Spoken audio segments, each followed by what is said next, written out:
Hello everyone, welcome to Mining Now, filmed from MinExpo. Today we have Austin Powder on the show. We have two guests. I actually need them to help me set up who's with who here. So we got Alan Romphf, you're the Global Blasting Engineer Manager at Austin Powder. That's correct. Okay, so I got that part right. Then Cameron McKenzie, you're the Blast Expert Developer. No, you said to correct that. You're the founder of Paradigm, a Blast Expert. I got some help. What's the setup here? Well, let's use that word expert. Yeah, let's go with expert. Yeah.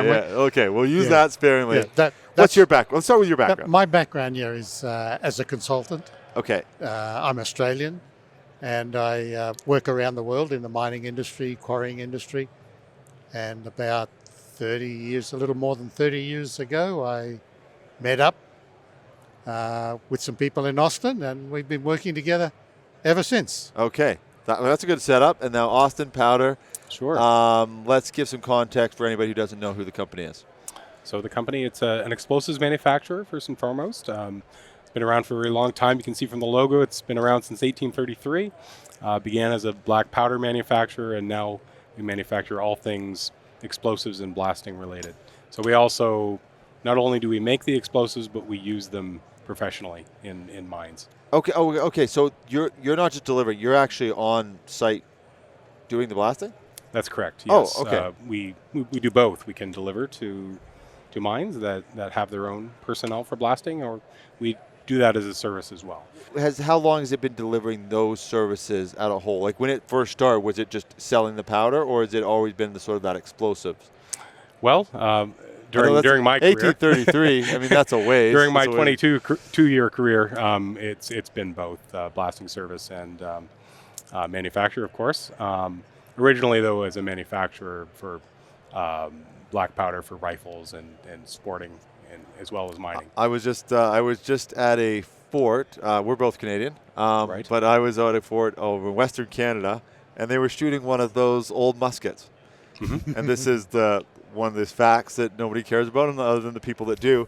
The broadside of a barn thing is a real thing because those muskets were so inaccurate. Yeah. Once it overheated, it literally couldn't hit a broadside of a barn. Okay. So there's my good story for the day. Sorry about that to people that had to live through that. Now, what about blasting made you think of that? I'm rather hoping that we are a little more precise. Tamping the black powder into the little musket, thing, the black powder. Yeah, exactly. Yeah. Main areas of use is something I wanted to cover because again, it's so easy to sort of assume people watching, but 30, 40,000 people watching an episode. What are the different areas where it's applicable? So explosives are used in large-scale mines, quarries, construction projects, used for demolition. But most of the consumption of explosives is in mining, so where we need to break rock to process it further. So we take a bunch of solid rock, load it with explosives, blow it up, and then it's processed further by the mine for aggregates or to extract the metal out of it, whatever they're looking to gain from that material. What is the fly rock model? I saw that in a note. What is that? What is that referring to? Oh, so a fly rock is if a rock is thrown further than expected, or it's striking something beyond where you intend to throw rock from the blast. So the fly rock model is a tool that we use in our Paradigm software that will predict the extent to which rock could fly, and also the probability of striking something within a zone. So it's used to determine how far away do you need to be from the blast. So and that's within. Okay, well let's jump into Paradigm then. What is that platform for anybody who doesn't know? Maybe I'll let both of you sort of explain it. Maybe its origin. Maybe start with you with the origin, and then build into where it is now. The origin came about because of the need for a blaster to be able to be quite confident about the outcomes. And there can be a lot of different outcomes when you press that button. A lot of things happen very quickly and very violently. And we have to make sure that we contain that violence and direct it onto the rock rather than onto the environment. Right.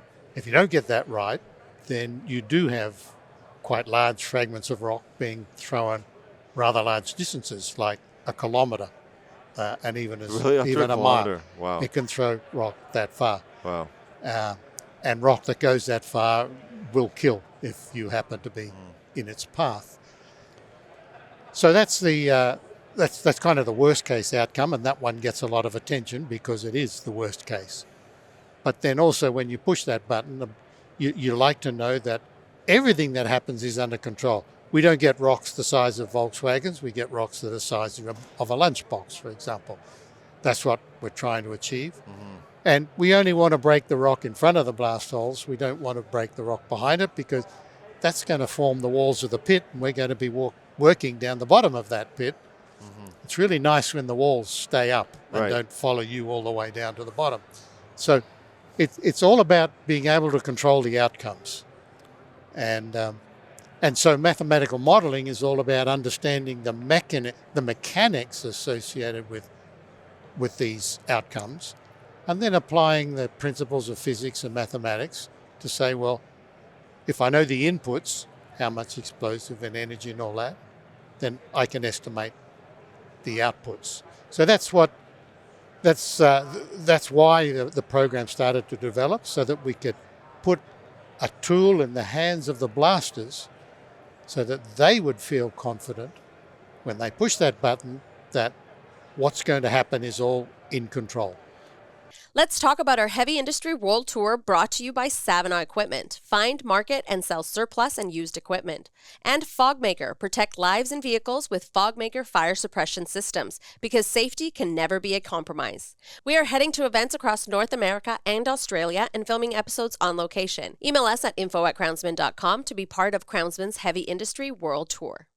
As heavy machinery specialists for mining, SMS Equipment knows performance, like the performance they achieve together in a partnership dedicated to the success of their mining customers. At SMS Equipment, they're more than machines from trusted brands. They're the people beside you today and every day, bringing industry-leading technology and expertise to your mining operation.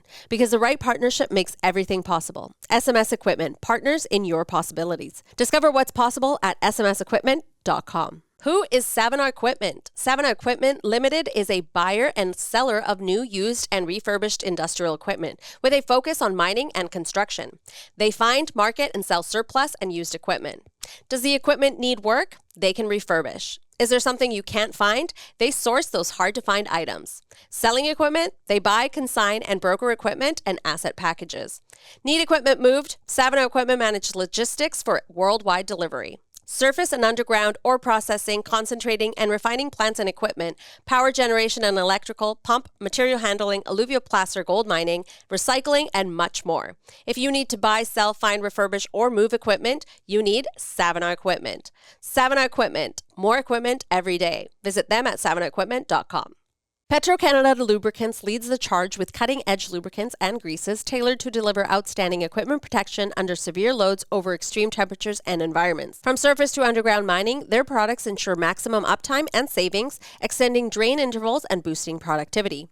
With Petro-Canada Lubricants by your side, expect not just lubricants, but total solutions designed to keep your operation running efficiently and effectively, even in the toughest conditions. Learn more at petrocanadalubricants.com. I have to ask, it's one of these technologies you go, well, of course, you'd want that on the blast site.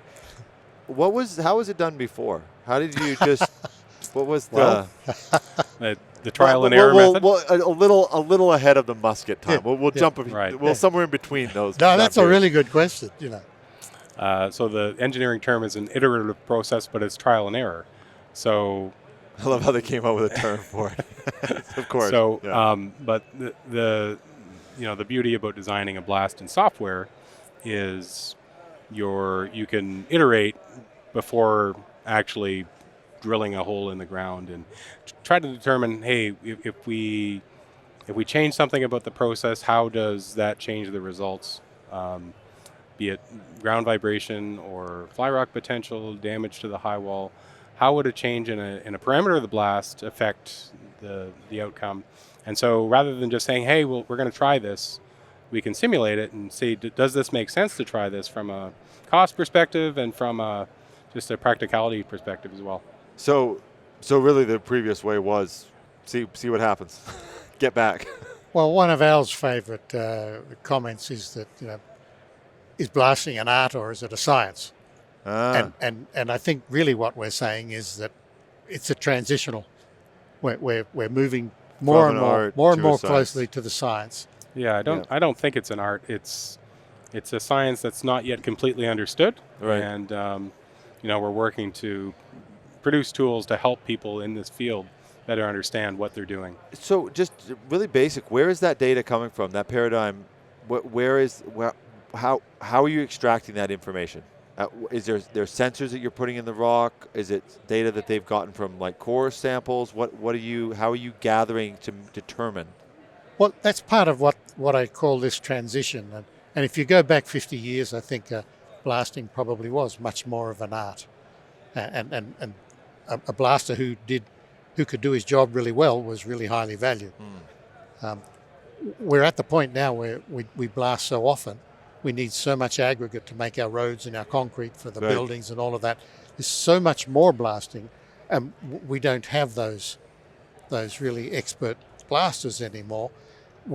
So we need to be able to train up ordinary people, train them up with the best science that we can, and we utilize things like drones to take beautiful photography so that we get okay. a very clear image of what it is we're blasting. So you're doing like basically topography mapping. Correct. You Yeah. know, we get beautiful topographical models. And so you can sit in a room now and it looks like you're on the bench. Right. You can see all the rocks and all the irregularities. Yeah, but we populate that model with other properties taken Right. from sensors, taken from drills, taken from vibration sensors. So we're striving to replicate the conditions that we realize in the field, and So I'll throw out a buzzword then. So how close is this a digital twin, or is it a data set that someone's looking at? Where does it sort of land in that sphere? effectively, we are building digital twins. When we build a terrain model and we assign properties to that model based on data extracted from equipment. We've been doing that for quite some time with the software. That's become a term that's being used a lot in the industry's digital twin, but Yeah. it's nothing new to us other than the term. Nordlock Group, a global expert in bolting and engineering solutions, offers technologies for the challenging environments of the mining industry. Their products help to increase safety and lower costly downtime for machinery such as rope shovels, haul trucks, and drills. Discover their comprehensive portfolio, including Nordlock wedge locking washers for superior vibration resistance, the expander system for pivot pins with robust durability, Superbolt strut kits for precise alignment and maintenance ease, and bolt-tight hydraulic tensioners for reliable bolt tightening in confined radial spaces. Visit nord-lock.com to learn more. For almost 30 years, SureStrike International has been delivering high-quality hydraulic impact hammers. Whether you are in aggregate, mining, or industrial applications, they help provide superior output, process flexibility, and remarkable economics in your front-end processing. With hammers ranging from 25,000 to a staggering 150,000 foot-pound of striking force, SureStrike has the perfect solution for any application.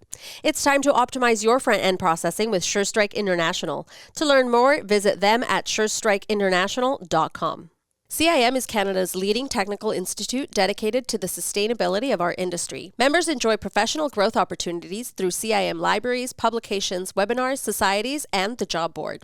Experience the CIM community firsthand at the Conference of Metallurgists August 19th to 22nd, ICARD September 16th to 20th, and the CIM Health and Safety Conference October 6th to 8th. Visit CIM.org for more information and join CIM today. So does it? Okay, so I'll try to not butcher this question and make sense of it. There is in safety. I had a really interesting interview, and someone was saying that the goal, you want to eliminate fatalities. Of course, that should not even be on the table. That should be eliminated. Then you have these essentially different tiers of injury, and there are scenarios where if you I wish he put it so much better than I'm going to. But essentially, if you try so hard to eliminate all these little tiny risks, you end up actually sometimes setting up for major. There's scenarios where it can actually cause more risk because you're basically nitpicking everything so much that the people make these major errors. Very butchered version of it. What I'm getting to is things like fly rock. When you're doing a digital twin, for lack of a better word, you're doing a digital twin, do you have to account? It's not going to be this perfect thing that goes poof and there's a little puff of dust. It's still going to be an explosion at the end of the day. So are you making, or is that Not wrong? necessarily, no. To me, a perfect blast for a quarry, for example, the only movement you see is the rock basically falling down. So you get zero rocks ejected. Really? Zero. So that is a goal.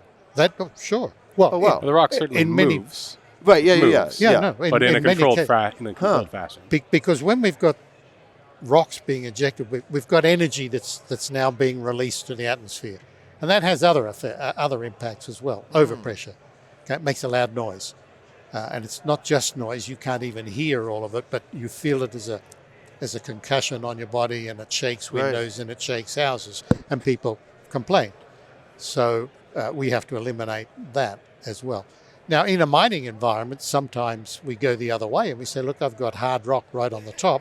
I'm going to have to put energy very close to or in that hard rock. And so, therefore, we do get quite energetic ejections of material. But in that case, we have to know, well, how far can the rock be thrown? Yeah. Because that's how far we have to move equipment and people. Yeah, that's exactly what I was getting at. So you have an understanding of what it's not about. In that case, it's not about complete elimination. Correct. It's about understanding what Correct. it's going Control. to result. And so we'll include a factor of safety with this, and that comes down to the certainty of how accurate is the information you're putting into the model. And so if you're certain that the blast is loaded as designed, then your factor of safety might be a certain value, and if you're uncertain, then that factor of safety needs to increase. Right. And so in these programs now, what is let's say, how long has Paradigm been around? How long has it been online being used? Well, now there's an interesting question. I suppose about 5 years. 5 years, People have been buying licenses. Okay. Yeah. So, and I guess I should clarify, is the people buying licenses, that's not just Austin using it, that's Correct. like third-party blasting companies. Austin and strategic partners are using it. Have access to Paradigm, yeah. Okay, so when they're using this platform, how much from 5 years ago to now does it look the same, like visually, if you're looking at the screen? How much has it evolved? Oh, significantly. We're continually developing it. We have a task board of hundreds of additions that are on deck to be added to Paradigm. So there's been huge gains since over the last 5 years. Yeah. Look, no sooner than you've delivered something that somebody asked for, Yep. the goalposts move, right? And, yeah, exactly. Well, that's great, but could we have this as well? And an example of that, for example, is when engineers come to look at Paradigm. It was originally developed for quarries and open and surface mining. Right, yeah. Well, inevitably, an underground miner is going to come along and say, well, why can't I have something that does that? And so we said, well, that's a good question. What can we do in the underground? And so we now find that it's developing to handle applications in the underground as well as the surface. And that's just the nature of software. It's like a coral reef. Yeah. It starts off small and then it just keeps growing. As long as you keep feeding it, it keeps growing. Well, that's a whole other topic about keeping it fed these days. But what about like usability? Like you mentioned, making it so essentially more people that aren't. There's someone that had 40 years of experience. Well, some of those people aren't around now, and you've got a younger workforce coming in. I've had all kinds of conversations about people trying to attract people at every discipline in mining. It's a real challenge. Yeah. What about usability? How has that evolved? Where is it at now? Well, it's an engineering tool, so it's not designed to be the easiest tool. However, it's quite accessible. It's laid out in the ribbon type format that people familiar with Microsoft type applications would have, like Excel or Word. And so people are pretty familiar with the interface, people that are generally computer literate. But it is a CAD-like program where you need to be careful about what you do in it. But I think the learning curve isn't that steep for someone that's pretty well versed in blasting and can use a computer. What are your thoughts? Well, what I was going to say there is that while a lot of the modeling may have been developed by quite grey-haired people. The user interface, which is really what you're referring to now, is how easily can the outputs in that be created by the user. That user interface is all developed by young people, and they know how they want to get access to information and how to process that information. So on the developing team, for example, we've got 3 generations of people there. I've got a grandson, I've got my son, and then there's me, and the younger people there are fantastic at bringing new ideas, and that old people like me have got no way to understand, but they know how young users need to be presented with information and make it easy for them to process that information. Then they do a first-class job of that. Yeah, there's no point in having these fancy models if people will not be able to use them. Yeah. So it's really important to make it accessible so that they're actually useful to the people that need them. Just circling back to that sort of that 5-year period where it's been in the market, people have been buying those licenses. How much of the evolution? Let's go. What are a couple standout developments over those last 5 years that you go that it's really made it a just that much better of a product? I think the environmental effects models are one of the most popular things that people use to model vibration both near and far field. When did that come online? Well, it's evolved. I see. Okay. It's one of the original features, but it's just progressed to be able to perform more simulations, more complex blasts over the course of the while the software has been developed. What do you think about the? Well, I think the addition of the underground, the application to the underground environment. So is that underway or is that implemented now? That's offered. It's hard to actually tell what is the underground part of it and what is relevant only to surface. Right. Because when you want to predict the fragmentation, the common thing is a hole with explosives and rock. Well, that can be the underground or it can be the surface. And it's the realization that really it's the same environment, right? But it's just got a different access and a different distribution of the explosive through the rock. So it's not really all that different at all. Yeah. But where we're going now is cloud type applications and being able to get data from all those machines that you see over there. Yeah. Have those machines talking to Paradigm, and Paradigm knowing before the designer even wants to create his blast. We already know. We've already got data about that. We already know what you should be doing, and that's the exciting part. I think that it's no longer just a little box drawn around the blast pattern. Yeah. It's out there looking for data from all sorts of places. How long have you been with the company? 22 years. Okay, sorry, you said it, 22 years. Okay, so in that time, I'm curious for both of you. This is a question I pick who I'm going to ask this question to because I get some pretty interesting answers.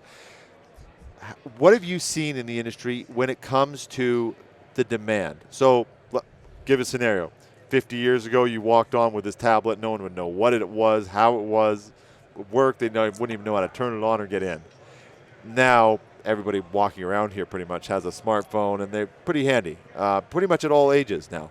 Mm-hmm. So that technology adoption and demand, now people want it. It's sort of shifted from companies maybe trying to get it to the market. Now people are asking for it. Have you noticed that shift in your company? Like now something like a Paradigm is almost demanded. It's not really you trying to put it into the market. It's an expectation. Yeah.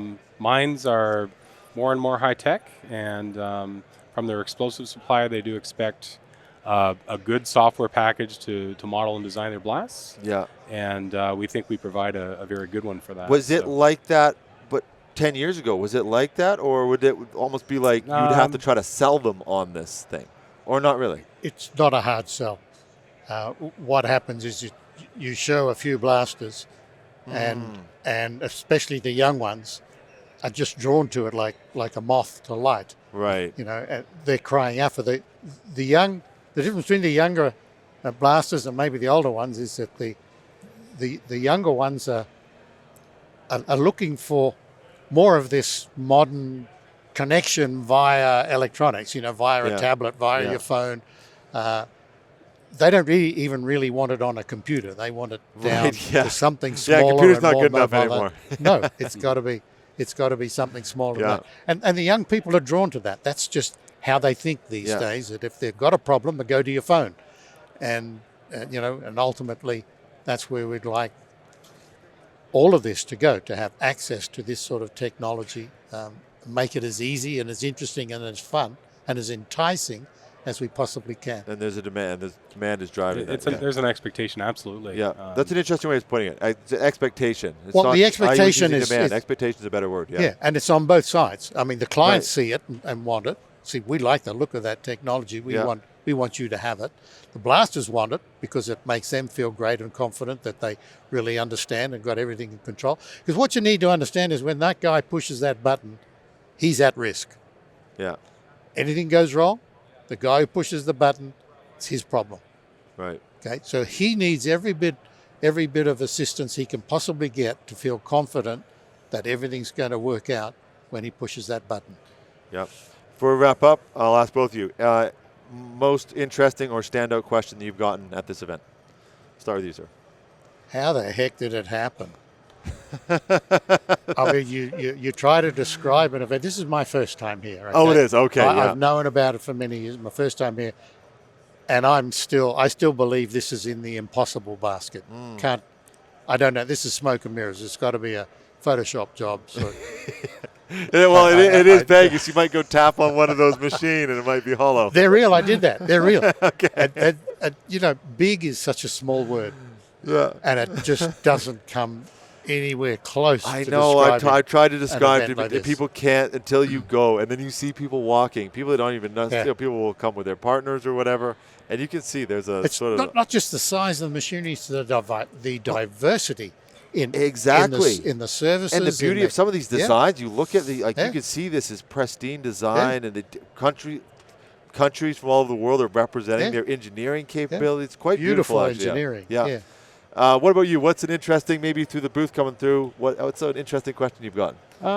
I love giving demos of our detonator technology, our paradigm software. So I've had opportunities to give people one-on-one demos and let them take it for a test drive, show them how it interacts with the electronic dets, and just we can design a blast, like a simple blast in seconds, and often people will see a demo and say, wow, this is really great. Wow. And it's great to, just be on go the through floor, that process and a lot of interest with potential customers and current customers. Yeah, are you getting a lot of interest just right here on the floor? Oh, absolutely. Yeah. We've got a lot of, a great looking booth with lots of interesting graphics, and people think, hey, what is that? How can I use that at my operation? So it's a great setup you have, and you're in this is a great hall to be in. You're in a great spot. Sure. So you look at things like that and over there, and you think the technology inside that. Yeah. How did it develop? How did it get to that stage of beauty and engineering? Well, they've got excellence? one of the original dozers. Did you see that? I did. That's the neat thing. Yeah. It's one of the. I don't know if it's the first, but it might be their first production model or something like that. Yeah. Pretty neat. And blasting. How we've done multiple blasting episodes and seeing how far that industry has come. And it's something I think it's important to talk. It's easy to you see the big things, right? But mining also comes down to these little sensors, little technology, little data points that make a big difference. And blasting's a pretty good example of that. So, sure. Gentlemen, thank you very much for doing this episode. You were razzing us a bit to start. I hope it wasn't as bad as you thought it might be. Our pleasure. It was great to have you on. Thank you both. Thank you. Thank you, sir. Thanks, you. And thank you, everybody, for watching. Please go check out Austin Powder on their website. This will be getting released after you, so you won't be able to come check out their booth, but go check them out. Follow them on LinkedIn. Connect with these gentlemen on LinkedIn. Are you both on LinkedIn? I think I saw. Yes. You are. I saw there was no link for you, and I couldn't find you, so I'm going to assume you're not. If he is, though, we will add him in the link in. Thank you, everybody, for watching. Make sure to subscribe to our channel as well, and we will see you on the next episode of Mining Now.